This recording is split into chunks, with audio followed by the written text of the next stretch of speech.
નમસ્કાર। આજે રાજુલા તાલુકાના વાવેરા ગામે અમે એક ખેતરની મુલાકાતે આવ્યા છીએ। આ ખેતરમાં આજે પાણી ઉતર્યું છે। છેલ્લા 3 દિવસ 4 દિવસથી સતત અહીંયા પાણી ભરેલું હતું અને આજે આ પાણી ઉતર્યું છે એટલે હવે આ જે સ્થિતિ છે, આ જેટલું પણ પડવું છે, જેટલું ખેતર છે એની અંદર જેટલી પણ મગફળી વાવી હતી એના પાથરા અહીંયા ખેંચી અને માંડવી ખેંચીને કર્યા હતા। અત્યારે આ સ્થિતિ જોઈએ આપણે, આ આખી માંડવી 100% આ જે આખી મોલાદ છે એ ફેલ છે, ઉગી ગઈ છે।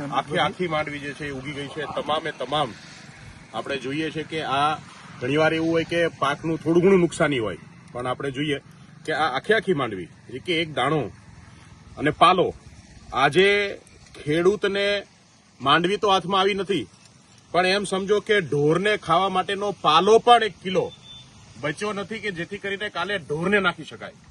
આ જેવી રત ઉઘડશે અને ખેડૂતો પહેલું કામ એને પોતાના ઢોર માટે પાલો શોધવાનું કરવું પડે છે, એટલે કે આ વખતે લીલો દુષ્કાળ છે। તમામ પાક આજકરા વાવેલા હોય, બાસના વાવેલા હોય કે હમણાં કોઈ વાવ્યા હોય, તમામ પાક લગભગ ફેલ ગયા છે અને આપણે જોઈએ છીએ કે આ જે દાણા છે પણ ઉગી ગયા છે। આ સ્થિતિમાં સરકારે કદાચ થોડું ઘણું કંઈક નાખે તો પણ કંઈ વળે એવું નથી।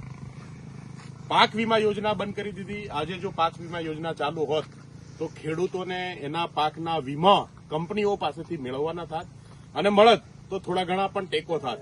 આજે સરકારે 100% જે છે એ સપોર્ટ કરવો પડે એવી સ્થિતિ છે અને 100% આજની જે સ્થિતિ છે એ ખેડૂતે આખી સિઝન ફેલ ગઈ છે। તમામ જે એમની પાસે હતું એ બધું જ લગભગ છીનવાઈ ગયું છે। છેલ્લા 3 દિવસથી આ વિસ્તારની અંદર અનેક નેતાઓ પણ આવી ગયા, મંત્રીઓ પણ આવ્યા અને સર્વે કરીને ગયા છે અને હવે ચર્ચાઓ છે કે કંઈક સરકાર જે છે કંઈક પેકેજ જાહેર કરશે, ખેડૂતોને સહાય કરશે। મારી માત્ર સરકારને વિનંતી છે કે આ 100% જ્યારે પાક નિષ્ફળ હોય, તમામ સિઝન જ્યારથી છેલ્લા 3-4 મહિનાથી ખેડૂતોએ ખેતરમાં જે પરસેવો પાડ્યો છે, લોહી પાણી એક કર્યું છે, એનું વળતર લેવાનો જ્યારે સમય હતો ત્યારે કુદરતે આ રીતે કહેર વરસાવ્યો હોય અને જે રીતે સ્થિતિનું નિર્માણ થયું છે એ માત્ર કરવા ખાતર સહાયના નામે નહીં, પણ ખરા અર્થમાં ખેડૂત, ખેતી અને ગામડાઓ જો ટકાવવા હોય તો બહુ મોટા હૃદયથી ખુલ્લા હાથે ખેડૂતોને સમર્થન કરવું પડશે, સપોર્ટ કરવો પડશે અને તો જ સૌરાષ્ટ્રની અને આખા ગુજરાતની ખેતી જે છે એ ટકવાની છે।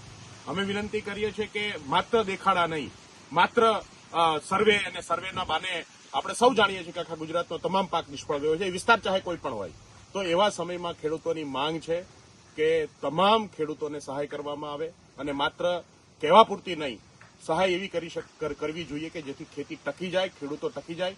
આવી જ રીતે જો ખેડૂતોને માળ પડતો રહેશે તો ખેડૂત ખેતી છોડીને ખરેખર નીકળી જશે અને એ સમયની અંદર આ દેશને ગધરાવાનું કામ જે કરનાર ખેડૂતો છે એને નિરાશ કરવું આપણને પોસાય નહીં। મારી વિનંતી છે કે જલ્દીથી જલ્દી તમામ ખેડૂતો જે છે એને રાહત પેકેજ આપવામાં આવે અને ખેડૂતોને આજે જ જ્યારે સમર્થનની જરૂર છે, ટેકાની જરૂર છે, આ પાલો જે અહીંયા પડ્યો છે, અહીંયા જે આ પડ્યું છે, આને પણ ખેતરમાંથી હટાવીને એમને નવી પાક વાવી શકાય એના માટે પણ મહેનત કરવાની જરૂર છે। ત્યારે કોઈ સમય વેડફ્યા વગર જલ્દીથી જલ્દી પેકેજ જાહેર કરીને જલ્દીથી જલ્દી ખેડૂતોને કોઈ સર્વે અને સેટેલાઇટ સર્વેના ફોટા અને આના તેનામાં પડ્યા વગર સમગ્ર પંથકમાં જ્યારે આ થયું હોય ત્યારે તમામ ખેડૂતોને નુકસાની છે। તો મારી વિનંતી છે કે કોઈ પણ નાટક કર્યા વગર આપણે આ રાહત પેકેજ છે એ આપવું જોઈએ એવી આ મીડિયાના માધ્યમથી અને સરકારને અમારી રજૂઆત છે અને જે કંઈ થઈ શકે આમ આદમી પાર્ટી ચોક્કસ કરશે। આમ આદમી પાર્ટી ખેડૂતો સાથે છે। સમગ્ર ગુજરાતમાં આજે આમ આદમી પાર્ટીએ ખેડૂતોને જાગૃત કર્યા છે અને જે એક અવાજ છે એ બનવાનું કામ કર્યું છે। આ પેકેજ જલ્દીથી જાહેર થાય અને આ દરમિયાન આમ આદમી પાર્ટી હળદળમાં જે બનેલી ઘટના છે એને લઈને પણ 31મી તારીખે ખેડૂત મહાપંચાયત સાયલાના સુદામડા ગામે કરી રહી છે। મારી ખેડૂતોને પણ વિનંતી છે કે આ જે ખેડૂતોની લડાઈ છે એને સમર્થન આપવા સૌ પહોંચે અને સરકાર પાસે આપણા અધિકારો જે છે એ જો મળે નહીં તો છીનવવાનું કામ પણ આપણને આવડે છે અને આપણે ચોક્કસ કરીશું। જય હિન્દ। પાણી રોકવા માટેનું કોઈ ધ્યાન નથી।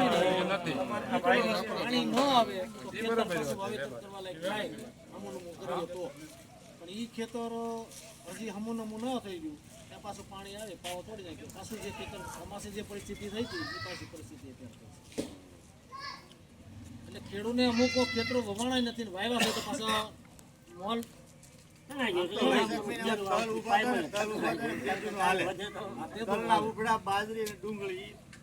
ઈ સરકાર સર્વે કરી ગયા એને સર્વે કરાવ્યું સર્વે કરી ગયા દરેક ક્ષેત્રમાં ગાળામાં ઓલી ભાઈ આવી અને સર્વે કર્યું પણ સર્વે કરેલાના આંકડા કોઈ ખેડૂતે આપ્યા છે બધા સરકારમાં એ ડેટા પહોંચ્યા નથી આંકડા સરકારમાં નથી પહોંચ્યા નામ લખી ગયા બાજુના ત્રણેય ગામની બાજુના બધા જ ગામમાં મળ્યું છે. સરકારને માહિતી તો આપવી પડે ને બરફકાણા, કે ભાઈ આ ગામમાં વાવેરા, એટલું નુકસાન છે. ચારોડી અને ધારેશ્વર બે ગામને તો સર્વે કરવા વાળા ખોટા કે સરકાર ખોટી. ખોટું કે સરકાર ખોટી? સરકારને કોઈ માહિતી પહોંચી જ નથી અને પહોંચી હોય તો એનું કંઈક સોલ્યુશન આવે કે ખેડૂતોને કંઈક હોય તો આપે. તેથી છે મોબાઈલ લઈને આવ્યા હતા અને જે ખેડૂતને તેના નુકસાની હતી પોતે ખેડૂતને ખેતરમાં ઉપર રાખીને મોટા પાડે મોટા અવાજ પડી ગયા. અરે ગાળો ખોટી બાજરીના ઢગલે ડુંગળે ઢગલે. પણ આ વખતે મને એવું લાગે છે કે હવે સર્વે કરવા બદલે સીધી સહાય જ આપવી જોઈએ. કે હવે તમે સર્વેના નાટકો કરો 15 દિવસ પછી મહિનો પછી આવે તમે નવું વાવી દીધું હોય કે આપણે કઈ વાટે તો ગુંદ રહેવાતો તો વાવી દીધું હોય તો પછી નવો પાક હોય એટલે સર્વે કરવાના નાટકો કરશે તો મને લાગે આ વખતે સહાય નહીં આપે. એટલે આ વખતે તો આપણી માંગણી તો એ જ હોવી જોઈએ કે સર્વેની બધી માથાકૂટો છોડો. તમને ખબર જ છે ક્યાં કેટલા ઇંચ વરસાદ પડ્યો છે અને સરકાર પાસે તો માહિતી છે હા, ને છે. વન ખાતું દરેક કલાકે ભાઈ આજે બધી જ માહિતી માહિતી છે આપવું નથી એમ સમજો એમ નહીં. આપવું હોય તો બધી સિંગ માહિતી. વાવી હોય ને એમ કે તમારા ખેતરમાં સિંગ નથી તો એની પાસે માહિતી મળતી આ માહિતી કેમ ન મળે? બિલકુલ બિલકુલ.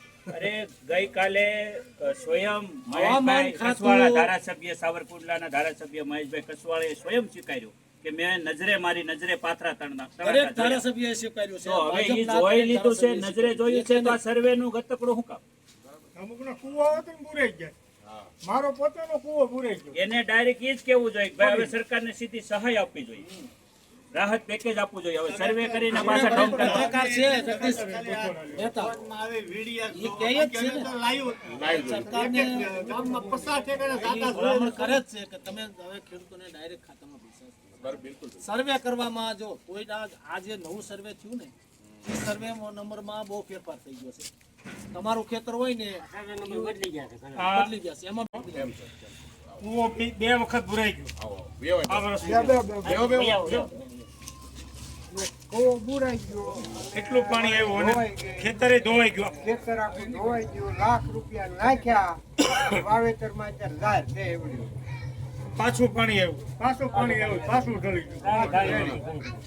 હવે જ્યાં ભગવાન એની મરજી કેમ કરી દીધી એ તો છે જ પણ હવે આપણે હાવ એની મરજી ઉપર તે નહીં રહેવાય ને. આપણે સરકારો હુકામ બનાવી છે મત હુકામ આપવી છે તો એની જવાબદારી છે ને.